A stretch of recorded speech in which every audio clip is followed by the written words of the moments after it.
Hello friends, I am Aprati. Welcome back to our channel plants space. हमारे एक subscriber ने पूछा कि हमारे प्लूमेरिया प्लांट में अभी तक पत्तियां क्यों नहीं आई हैं, तो हमने उनसे फ़ोटोज़ मंगाए प्लांट के। तो देखा कि उन्होंने एक प्लास्टिक बकेट में यानी प्लास्टिक की बाल्टी में उन्होंने ये प्लांट लगाया हुआ था और सॉइल में ओवर मॉइस्चर भी दिख रहा था और प्लांट को देखकर भी समझ आ गया था कि मिट्टी में ज़्यादा नमी है।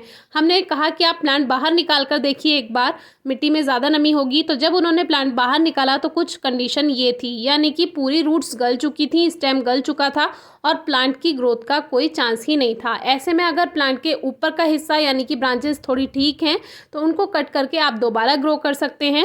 ये हमारा प्लूमेरिया का प्लांट था जिसको हमने कटिंग से ग्रो किया था। लास्ट ईयर काफ़ी अच्छी ग्रोथ थी, लेकिन फिर सर्दी आ गई तो फिर ग्रोथ रुक जाती है और अब सीज़न में इसमें न्यू ग्रोथ स्टार्ट नहीं हुई। तो हमें लगा कि इसको मिट्टी से निकाल कर देखना चाहिए। तो ये तो हमने आपसे पहले भी बोला है कि जो गोल वाले पॉट्स रहते हैं इसमें नमी बनी रहती है, इसीलिए कोई सेंसिटिव प्लांट या बल वाला प्लांट या ऐसा पौधा जिसको ज़्यादा नमी नहीं चाहिए हम इसमें ग्रो नहीं करना चाहते हैं। मोस्टली हम सीजनल प्लांट्स ही इनमें ग्रो करते हैं, लेकिन तब कोई पॉट खाली नहीं था तो इसी में ही ग्रो करना पड़ा। तो अभी हमने सोचा कि इसको नए पॉट में शिफ्ट कर देते हैं तो उसमें ज़्यादा अच्छी ग्रोथ हो पाएगी। तो इसको हमने जैसे ही इसका स्टेम टच किया, कोई इसमें गलन की हमें समस्या नहीं दिखाई दी, रॉटिंग नहीं दिखाई दी, क्योंकि टच करने से ही पता चल जाता है कि स्टेम गल रहा है या नहीं। लेकिन इसमें गलन की यानी रॉटिंग की शुरुआत हो चुकी थी, ये गलना शुरू होने लगा था और रूट्स आप देख सकते हैं कि जितनी भी ज़्यादा फैली हुई इसकी रूट्स थी वो सभी कम हो गई। अब इसमें बहुत कम रूट्स बची थी।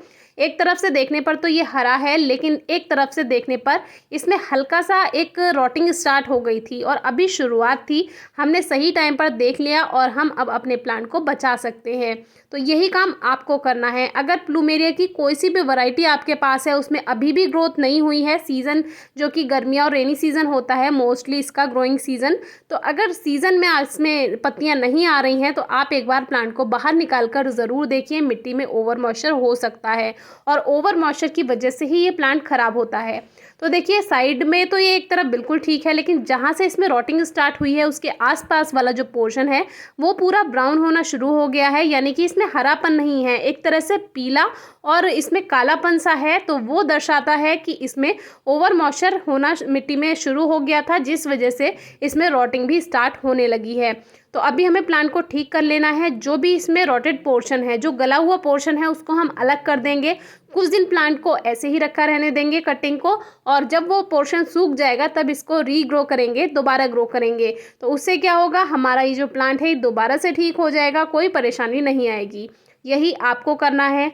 और एक बात का ध्यान रखिए, जो सेंसिटिव प्लांट हैं या जिनको ज़्यादा नमी की ज़रूरत नहीं होती है, उसको प्लास्टिक बकेट में या प्लास्टिक पॉट में, यानी प्लास्टिक की बाल्टी है या कोई पॉट है, गमला है, उसमें बिल्कुल ना लगाएं। या तो मिट्टी का गमला लें या सीमेंट का गमला लें। तो अभी जितना भी इसका गला हुआ पोर्शन था, रॉटेड पोर्शन था, उसको सबको हमने कट कर दिया है और अब इसको 2-3 दिन के लिए ऐसे ही रखा रहने देंगे। धूप में ना रखें इसको, छायादार जगह पर कुछ दिन सूखने के लिए रखा रहने दें, जिससे इसका बैक पोर्शन थोड़ा सा, ये कटिंग जो है ये सूख जाएगी और जब हम इसको ग्रो करेंगे तब इसमें दोबारा से रॉटिंग स्टार्ट नहीं होगी। बहुत से लोग रबिंग अल्कोहल भी यूज़ करते हैं, हम कुछ नहीं यूज़ करते। हम एक सिंपल गार्डनिंग करते हैं, क्योंकि सबके पास हर सामान अवेलेबल नहीं होता है गार्डनिंग का। तो बहुत आसान तरीके से गार्डनिंग कीजिए। तो अभी हमने नोटिस किया जो इसकी ब्रांच थी उसमें हल्का सा क्रैक आ गया है, शायद ये टूट सकती है, लेकिन अभी इसको ऐसे ही लगा देंगे। अगर ये नहीं चली, टूटती हुई हमें दिखाई दी, तो फिर हम इसको कहीं और दोबारा से ग्रो करके देखेंगे। फिलहाल इसको ऐसे का ऐसा ही लगा देते हैं। पॉटिंग मिक्स के लिए वही 60% सैंडी सॉइल, 40% काउडंग यानी गोबर की खाद। आप आधा मिट्टी आधा खाद भी ले सकते हैं। वर्मी कंपोस्ट है या काउडंग यानी गोबर की खाद है, ये देसी खाद होते हैं। आप किचन वेस्ट मैन्योर या कंपोस्ट भी ले सकते हैं। अब ये एक 12 इंचेस का पॉट है, ड्रेनेज होल बिल्कुल ठीक है। इस पर एक पत्थर रखते हैं जिससे ड्रेनेज सिस्टम अच्छा बनेगा और पॉटिंग मिक्स भर देते हैं। बीच में एक लेयर आप चाहें तो काउडंग या वर्मी कंपोस्ट की बना दीजिए। उससे क्या होगा, जब रूट्स फैलना शुरू होती हैं तो उनको नीचे जाकर मिट्टी में खाद मिल जाता है और वापस से पॉटिंग मिक्स भर देते हैं। ये काम आप हर प्लांट के साथ कर सकते हैं पॉटिंग मिक्स बनाते समय। तो अभी सबसे पहले लेवल चेक कर लेंगे। बहुत ज़्यादा सॉइल के अंदर नहीं रखेंगे, लगभग 1 से 1.5 इंच का जो पोर्शन है इस कटिंग का या प्लांट का, वही हम मिट्टी के अंदर रखने वाले हैं। बहुत ज़्यादा अंदर रखेंगे तो गलने की ज़्यादा समस्या सामने आती है। बहुत ऊपर रखेंगे तो फिर उसमें रूट्स नहीं बन पाएंगी, वो बार बार गिरता रहेगा या फिर जो कटिंग है वो सूखने का थोड़ा डर रहता है। अब इसमें वाटरिंग कर देंगे। स्टार्टिंग में आप अच्छे से वाटरिंग कर सकते हैं, बाद में आपको पानी का सबसे ज़्यादा ध्यान रखना है। इस प्लांट के लिए, इस कटिंग को ग्रो करने के लिए सॉइल में ओवर मॉइस्चर बिल्कुल ना हो, बहुत हल्की नमी रहे, प्लांट चल जाएगा।